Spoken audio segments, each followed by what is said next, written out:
All right. Hi, everyone. Thank you so much to AIChE and this session's chairs, Nigel Rule and Amar Shiki, for inviting me to give this talk today's session. I see we have a great lineup of talks describing all the amazing ways that sensors are being used in synthetic biology research and in applications like diagnostics. So for my talk, I wanted to focus on something a little different about how we can use all of these advances in synthetic biology to create hands-on activities for the classroom to teach scientific concepts in a way that wasn't possible before, and to make these activities more accessible to students who might not have been exposed to hands-on experiences like this. As I am likely speaking to fellow scientists, I probably don't need to convince you about why STEM education is so important. We all know the importance of maintaining and building up our STEM workforce, and this starts with facilitating students' interest in science in school, usually best through hands-on learning. And obviously, not everyone will want to pursue a career in STEM, but it's still important for students to have an understanding of basic scientific concepts. There's actually quite a bit of misconceptions when it comes to different scientific facts, such as with topics like the safety of GMOs or vaccines, and as demonstrated by these and our current pandemic, those misconceptions can have real-life consequences. When it comes to hands-on molecular biology or biotechnology activities, however, there are quite a few challenges to implementing these experiments in the classroom and making them accessible and engaging. As the name suggests, molecular biology involves concepts that can't be seen by eye.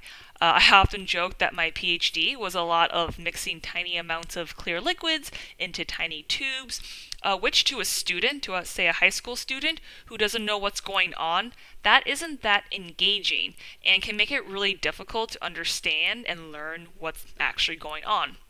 So not that accessible in terms of understanding. These experiments also aren't that accessible in terms of logistics. We take for granted all the equipment that we have in the labs. You know, things like thermocyclers, cell culture facilities, -80 freezers, and all of these things are quite expensive and oftentimes out of the price range of nearly many schools. And there are affordable workarounds. For example, my company, miniPCR Bio, does make affordable classroom-friendly versions of some biotech equipment, but it would be nice to have an even cheaper alternative or cheaper option for lower income schools. Plus, these experiments can often take a long time, and time isn't something teachers have a lot of. Classes are usually 40 minutes, maybe double that if they're lucky. So while it would be awesome for students to be able to grow cells and do bacterial transformations, and I will point out that some schools are able to do this and that those lab activities are worthwhile and engaging for students, it's not something that all schools can do for their students. And with the pandemic and all the remote learning that's happening right now, teachers are strapped for time and resources more than ever. And even well-funded schools, can't access their equipment in their classrooms. So that's where freeze-dried cell-free technology comes in as a potential tool to bring more accessible molecular and synthetic biology hands-on experiment options to the classroom or even into the students' homes. I know many speakers in this session are talking about this, but I'll just give a brief overview of how this technology works. Instead of transforming DNA into live bacteria or mammalian cells as your workhorse to express your proteins of interest, we can actually break open these cells and extract the necessary molecular machinery needed for transcription and translation, things like the RNA polymerase, ribosomes, and use this extract along with necessary supplements like nucleotides, amino acids, an energy source, and have all of this in an in vitro reaction in a tube. If you add DNA to this reaction in the tube, the components in the cell-free reaction will express the protein that the DNA encodes for. You don't have to worry about growing and maintaining cells, and the open nature of this reaction actually makes it pretty easy to manipulate variables in your experiment with your reaction, or it makes it easy to isolate your protein of interest. To make it even easier to work with, the reaction can be freeze-dried, that is, snap frozen in liquid nitrogen and then lyophilized to remove all the liquid to result in these little pellets as shown here. This makes the cell-free reaction shelf-stable, which allows us to ship these reactions at room temperature, and for the classroom teacher to store them in a regular fridge or freezer. And I'm actually going to switch over to full video mode now and show you an example of these freeze-dried pellets. And I'm actually going to rehydrate them now. So you can see here, don't know if that's showing up that well on screen. You can see those little pellets bouncing around the bottom of my tube. So those are the freeze-dried cell-free pellets that I was talking about. So what I'm going to do now is I'm going to rehydrate them with some DNA samples. And the DNA I'm adding here to these tubes actually do contain a sensor to help students visualize transcription and translation. So I'm going to add them here, rehydrate these little cell-free pellets.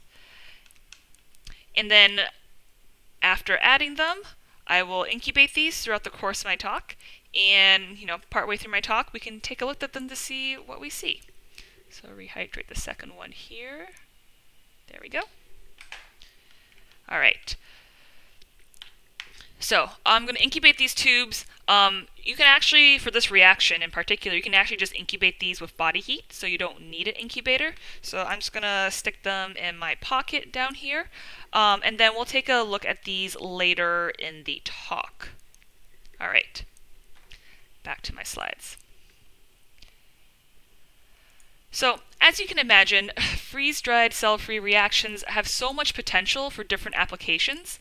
When I was a grad student in the Jim Collins lab at MIT, many of my fellow lab mates were applying these reactions to things like diagnostics.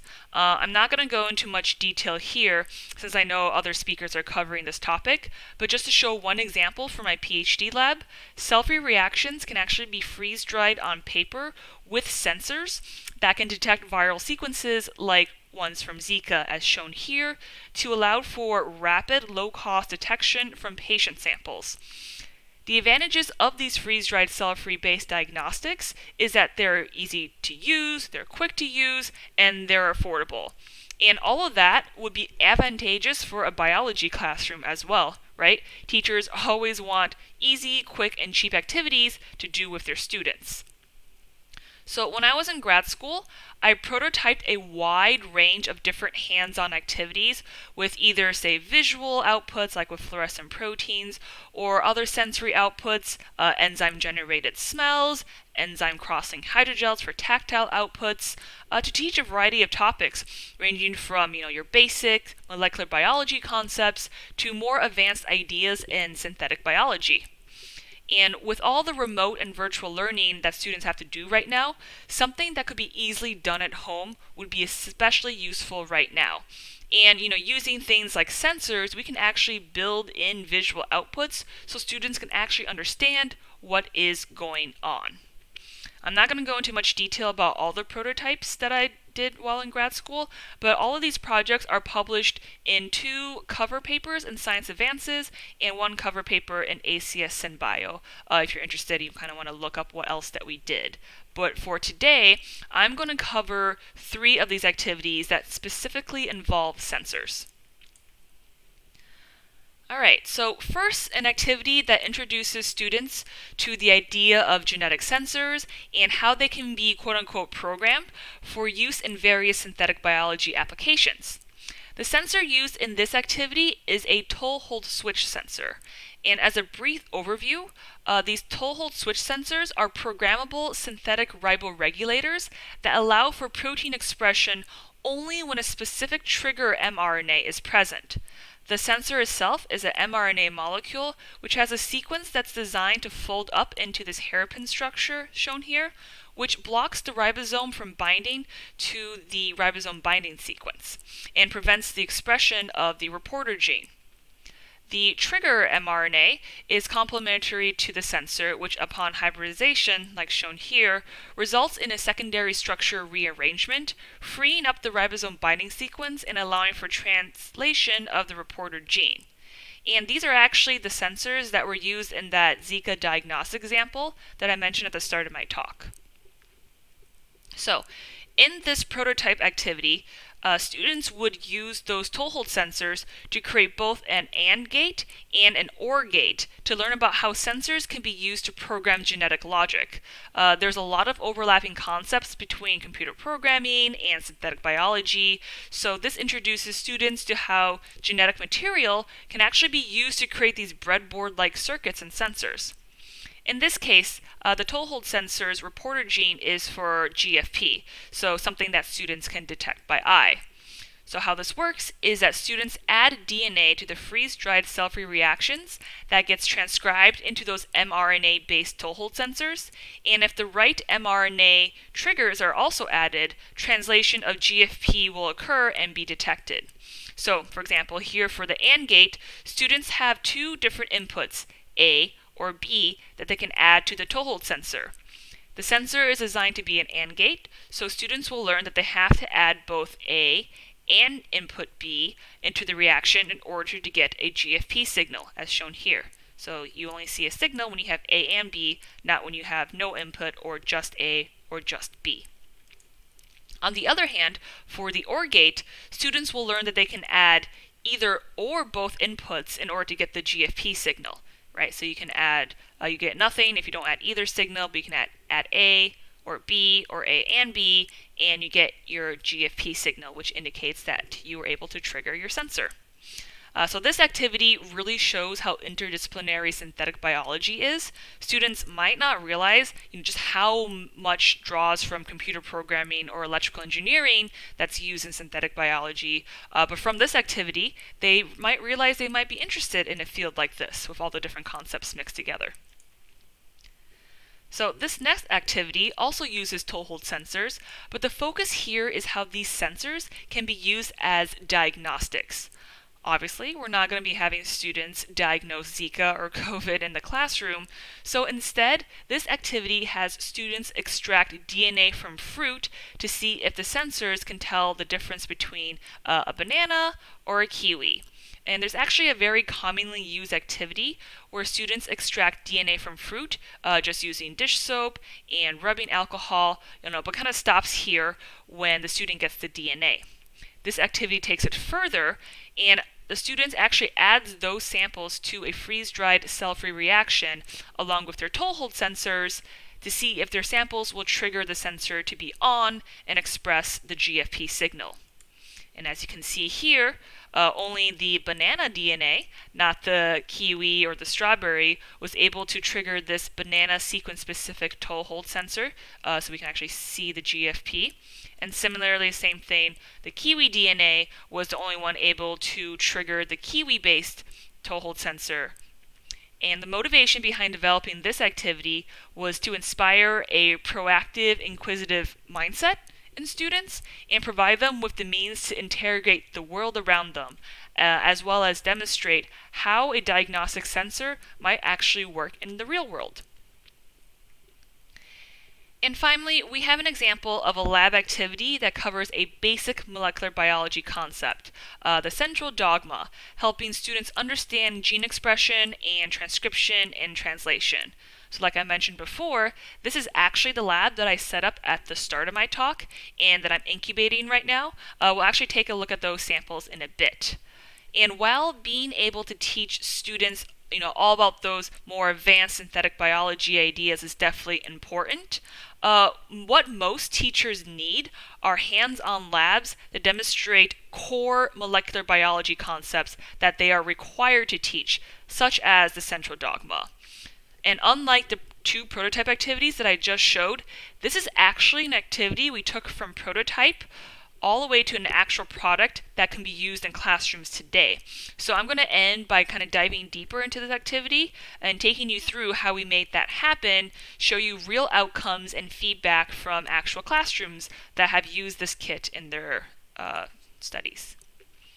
So Existing hands-on activities to demonstrate these ideas usually involve, transforming DNA into live bacteria cells that encodes for GFP, and then plating out the cells and seeing them light up. And while I think this is a really worthwhile lab to do, students actually aren't able to visualize the middle step with RNA, and teachers that I've talked to cite the challenge of getting students to really understand the purpose of RNA and actually realize that transcription and translation are individual processes, that they don't just happen at the same time. So to help the students visualize the RNA, we actually used an RNA aptamer as the RNA sensor.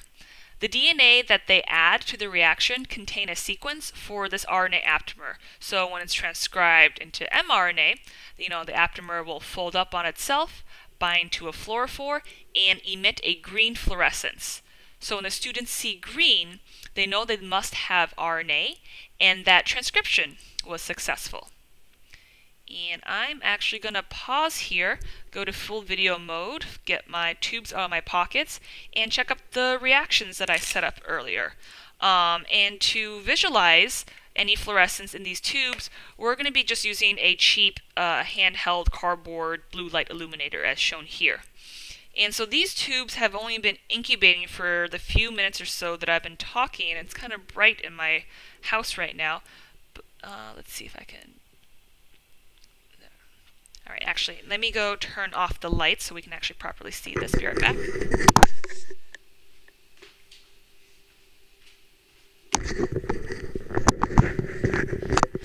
All right, so it's only been going for a while, and, oh, there we go. We can actually see in that tube on the, is that my right or left? That is my right. The tube on the right here is starting to fluoresce green, as compared to the negative control tube where I just added water. And again, we're seeing this green signal because we're using an RNA aptamer sequence as the sensor of RNA and transcription. So when the students see this green, they know they have RNA and that transcription was successful. And the longer we incubate this, the brighter it's going to get. It only had incubated for, say, 5 or 10 minutes, but once we hit 15 or 20 minutes, it'll get super bright. But yeah, you can even see the signal now, so we know we have transcription. All right. Going back to my slides. And as far for translation goes in detecting protein, the DNA that was added also encodes for a red fluorescent protein.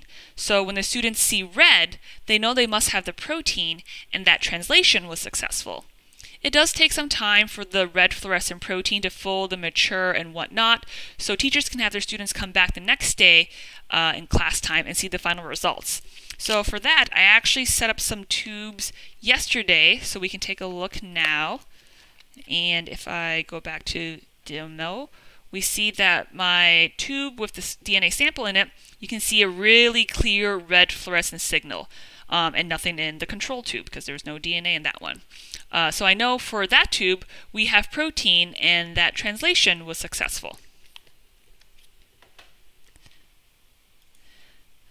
So we have the RNA aptamer to help students sense when transcription happens and they have RNA, and the red fluorescent protein to indicate successful translation. So this hands-on activity shows the students which molecules or gene components are essential to transcription or translation to help them understand how these processes work, how they're different, and how they're related. So while in grad school, I actually did a small pilot study where I sent this hands-on activity to about 50 classrooms all across the country and got great feedback from both teachers and students. And I'm just going to show a few highlights from the results of that pilot study here. When asked what was their one single favorite thing about the lab, many of the teachers gave feedback about how easy the central dogma activity was and that it didn't really require much equipment. And again, that is due to the freeze-dried cell-free reactions. There's no cells to grow, which saves valuable time and money. And all the students have to do is just rehydrate the reactions by pipetting DNA into the tubes like I did before. Teachers also highlighted the engaging and education nature of the hands-on activity, specifically noting that by getting their hands on a pipette and carrying out the experiments, the students were actually self-identifying as scientists, which is so critical at that age, to engage these students and get them excited about science and doing experiments. Teachers also appreciated the visual nature of the lab. They were happy that the lab not only visualized protein at the end, but that students could actually see transcription in real time and understand the role of RNA, which again was possible with the RNA aptamer used in this lab. And finally, teachers loved that the lab was reliable. As we all know, experiments don't always work, which can be really frustrating, not just for us, but for especially students who are trying to learn and understand and do experiments for the first time. And again, because this activity deals with freeze-dried cell-free reactions, there's nothing to keep alive, which does, eliminate some variables and make some things easier. The simple protocol of just adding water also makes it easier to carry out in a classroom, allowing students, to still get valuable hands-on experience with pipetting, but with a protocol that's easy enough so they can focus on actually what's going on instead of worrying about what the next technical step is. In this study, we also measured student learning as a gauge to see if the activity actually did help with their understanding of transcription and translation. So students were asked to self-evaluate how much they thought they knew about the central dogma, and to also describe the central dogma and protein expression, both before and after completing the activity. And we did find that there was a significant increase in how much both the students felt they knew and how much they actually knew after doing the central dogma hands-on lab. Granted, this is a pretty small data set from just those 50 classrooms I worked with, but this, combined with the great feedback we got from the teachers, provide pretty solid evidence that these freeze-dried cell-free reactions are a viable option for classrooms in an easy-to-do and engaging activity for their students. So this feedback also helped me improve the activity and work out some kinks. So after graduating from MIT, I brought this project to miniPCR Bio, a biotech company in Boston focused on making accessible biotech equipment in labs, and was actually able to turn this prototype activity that I developed in grad school into an actual kit that could be used by anyone. And since the launch of this BioBits Central Dogma Kit, we estimate it's been used by approximately 10,000 students. Recently, we've also been able to partner with school districts such as Boston Public Schools to send individualized kits home and equipment home to students so everyone can do the lab activity together over Zoom. And we're actually not just in the US, but we've reached teachers and students all around the world as well. For example, here's a group of Japanese teachers who recently used the kit in one of their professional development workshops. Here's an example of a German classroom and a Turkish YouTube account that have translated our curriculum for their students. And we're not just limited to Earth, actually. Starting next year, students will actually be able to use these freeze-dried cell-free reactions as part of our annual Genes in Space competition. It's a free science competition where middle and high school students design experiments that astronauts can do on the International Space Station, as shown here, to study space biology, and the winning experiment actually goes to space. The competition used to be just focused on DNA and DNA amplification technologies, but with the freeze-dried cell-free reactions, students can actually expand their experimental proposals and incorporate protein expression and synthesis as well. So be on the lookout for these reactions going into space in the next few years.